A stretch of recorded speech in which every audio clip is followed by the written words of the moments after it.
Hey guys, welcome back. I recently restored a shark tooth front bumper that was in pretty bad shape. It looks leaps better than the original bumper, and even though it's not perfect, I am very happy with it. If you haven't seen that video, make sure to check it out.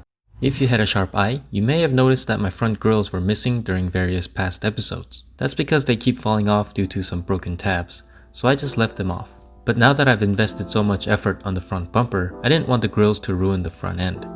This was a pretty tedious project, but I think the outcome was well worth it, so stick around and enjoy. There is a website called Proto Parts where you can order custom SAAB grills for various different models. The creator of these beautiful grills is part of the SAAB community, and if you want to change up the front of your SAAB, check out his website and shoot him an email and he'll take care of you. As for me, I enjoy self-inflicted pain, so I decided to try this for myself. Removing the front grills has always been a problem for me. I don't think there was ever a time where I didn't break the tabs. As far as I know, the only way to remove them without breaking the tabs is to remove the front bumper to get access from the back. I didn't do that and I broke some tabs. So I'm gonna have to think of another way later. Wow, I didn't break any of these. Nice. The grills are made of two separate pieces joined by tabs. SAAB clearly didn't want us messing with these because these are also very easy to break. Oh my gosh. Oh my gosh. Really?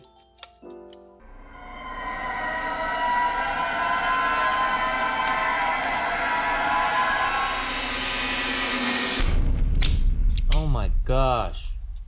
Anyways, you get the point. I'm not sure if this happened due to my lack of skill or if the plastics are just naturally old and brittle, but after struggling quite a bit, I managed to separate all the pieces. Yay! After a quick clean with some simple green and a detailing brush, they're now ready for the next step, which is to remove all the fins with a Dremel using various different ends. This is easily the worst and most tedious part of this project, and it gets very messy. The fins are now gone, but in its place were many imperfections, which needs to be smoothed out. So I put on multiple layers of spot putty to fill them in. I'm guessing this method is unconventional, but this is what I had laying around, and I decided to go with it. Then I hit it with some 400 grit sandpaper. I had to repeat this process until the surface was smooth. Then I applied multiple coats of primer, base coat, and clear. Initially, I shot the inner trim with gloss black, but because the surface wasn't perfectly smooth, the imperfections were too visible. So I redid them with matte black in effort to hide some of the imperfections as much as possible. I repeated this process with the chrome outer parts. After debating what color to go with, I decided to go with a classic gloss black to give it some depth. Next is attaching the grill material to the trim. I got these honeycomb grills made of ABS from eBay. These are easy to cut by hand, allowing for accurate trimming. The most important part of this step was to perfectly angle the grill pattern so that the sections match when looking at them all together. It would kill my insides if one of the grills were crooked.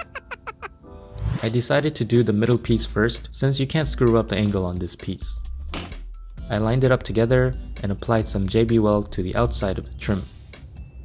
After it cured, I trimmed the edges, making sure to leave enough material so that the cuts are not visible when it's viewed from the side.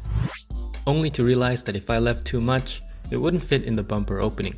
I thought about attaching the grill from the back, but that would mean that every time I had to remove the grill for whatever reason, I'd be breaking and separating the mesh from the rest of the grill, so I had to make some sacrifices here. I also realized that the grills are concaved in the middle, leaving a lot of space in between.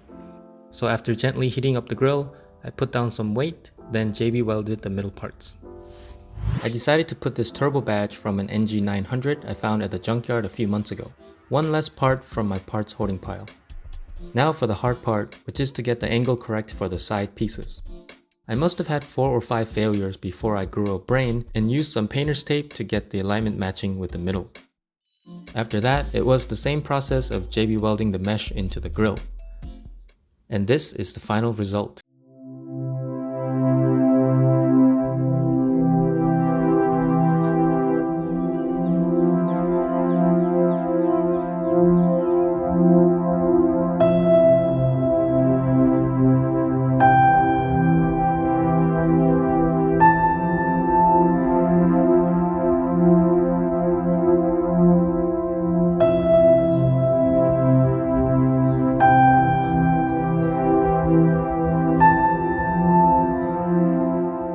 I'm sure you saw that paint chipping on the middle grille. After I put the grills on, I drove maybe 2 or 3 times on the highway and it started chipping. I'm not sure what I did wrong because I sanded down the chrome before laying down the primer, base, and multiple clear coats. Apparently I just lacked the skill to put down paint properly. This was a learning experience for me, and with all things considered, I think it came out pretty darn good. But in retrospect, I don't think it's worth doing at home. I cut a lot of my struggles out for the sake of the video length, so it may seem pretty simple, but there are just so many things that could go wrong and could lead to a disaster. Not to mention, these grills are probably not being produced new anymore. But if you're adventurous or stupid like me, I hope this video helps. My honest conclusion is that I recommend you just buying one from Proto Parts. They have many different options to fit your needs, and it's professionally painted, so you don't have to worry about chipping.